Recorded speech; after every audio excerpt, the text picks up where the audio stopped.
Donald Trump. It's just me, Paula Poundstone. I was just playing with the cats. Yesterday, you posted that the United States is giving serious consideration to renaming Lake Ontario Lake America.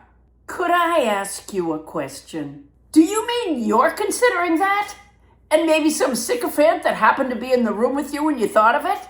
Maybe Marco Rubio was straggling after a meeting in the Oval Office because he was replacing the Band-Aids he covers the blisters he gets on his feet from the ill-fitting shoes you got him.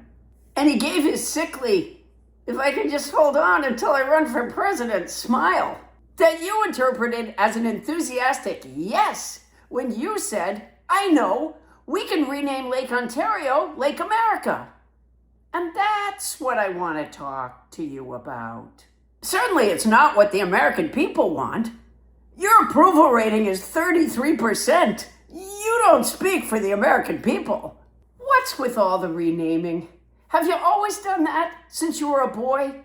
Instead of Dad, did you call your father Grand Wizard? Sometimes when kids mispronounce things, it's so cute, the whole family just calls it whatever the toddler calls it.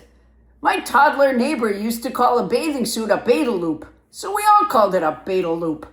I'll bet you used to call everything mine. Your favorite Christmas was probably the one where Santa brought you a label gun. You know I like you, Donald, but I don't understand what it gets you to again try to put your name on the Kennedy Center. Now the plan is for the name to be the John F. Kennedy Memorial Center for the Performing Arts, restored and renovated by President Donald J. Trump, endowed by the Trump Kennedy Center Fund. Boy, that tripped lightly off the tongue, like family. You know what people will call it? The Kennedy Center. If you just want your name to be alongside the Kennedy name, there's stuff that can be appropriately named after you and RFK Jr. Measles is back. 2 people just died from it. How about the President Donald J. Trump and Robert Francis Kennedy Jr. red spot disease? It's perfect. No one has done more for measles than the 2 of you. I think, and I'll bet Iran will agree to this, when they build a nuclear weapon, it can say right on the side, Iranian nuclear weapon made possible by President Donald J. Trump. And Treasury Secretary Scott Bessent said recently in an interview that there's a possibility we could cause worldwide economic collapse.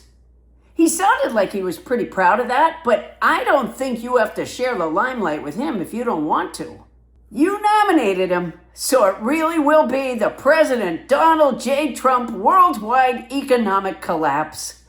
Grand Wizard would have been so proud.